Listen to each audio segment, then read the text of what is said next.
Hi everyone, in this video we are going to make the most fantastic keto lemon curd. Lemon curd is one of my very favorite things and it's super cool that I can still eat it now. The other thing that's awesome about lemon curd is that you can use it in all sorts of other different recipes, and we will link to some of those other recipes so that once you've made this you can see what else you can do with it. So I'm going to start off with my eggs, and if you've ever watched me cook with eggs before you'll know that I'm an advocate for not wasting stuff. So crack each egg into a bowl. You just want to whisk it up, break it up,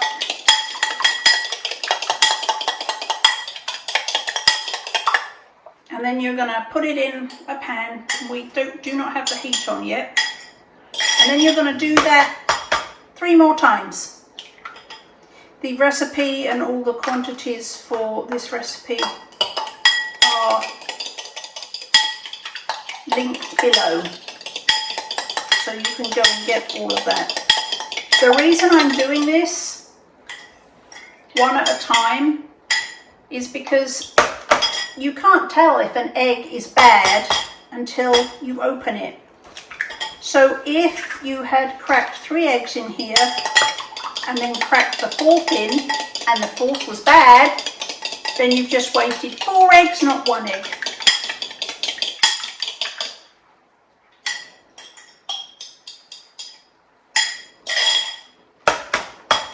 So doing it this way means that if you do have a bad egg, you've only lost 1.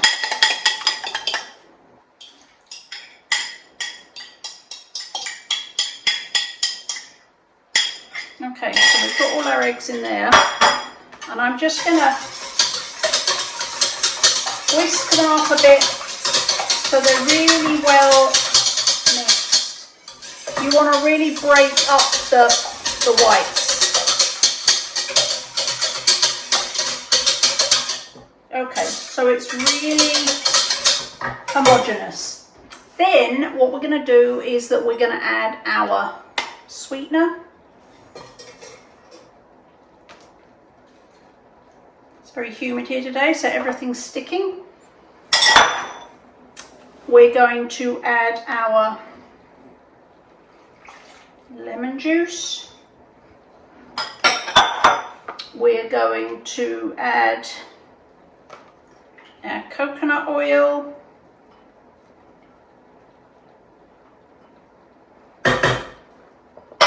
We're going to add our melted butter.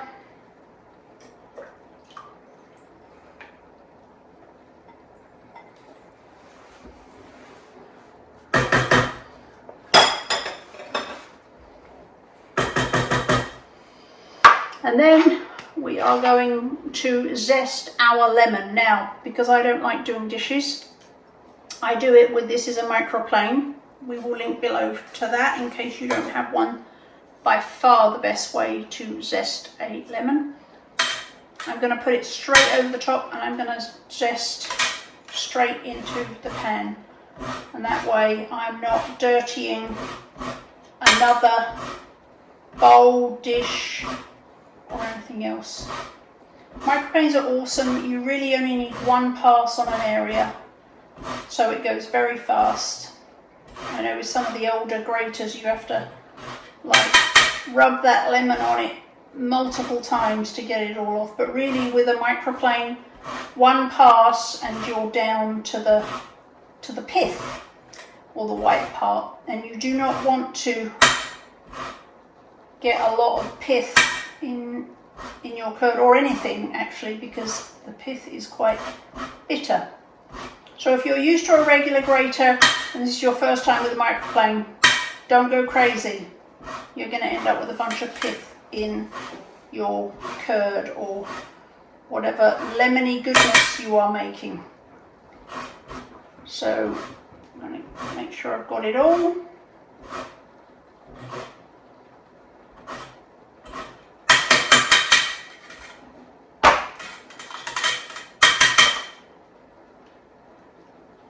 Just get all that zest out of there. All right.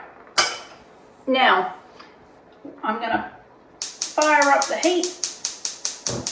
Medium heat for most of you. If you're on propane, propane is super hot, so I would go for low. And I've got my whisk, and I'm going to whisk all of those ingredients together really well.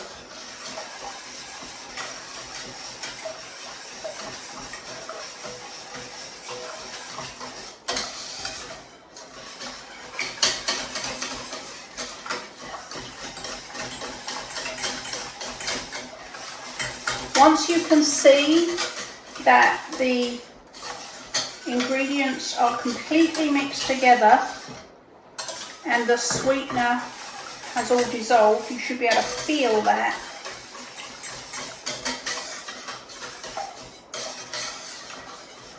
Then transfer to a spatula, and I'm actually, because propane is so hot, I'm actually going to transfer to this back burner because it's not as hot. And now comes the part where you get to meditate or multitask on Facebook or read a book, because you need to stir this constantly. And I mean constantly. If you let this, leave it alone, it's going to thicken, but it won't thicken evenly, and you're going to have a lumpy curd, and nobody likes lumpy curd. So be prepared for a bit of a wait. Come prepared.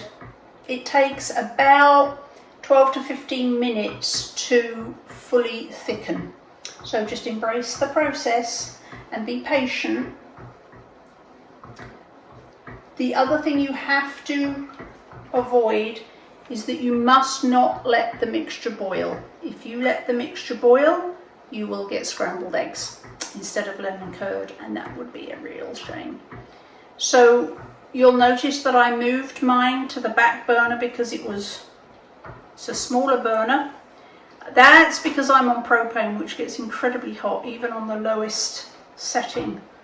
So I put mine on the lowest temperature on the lowest burner. So that's going to take 12 to 15 minutes.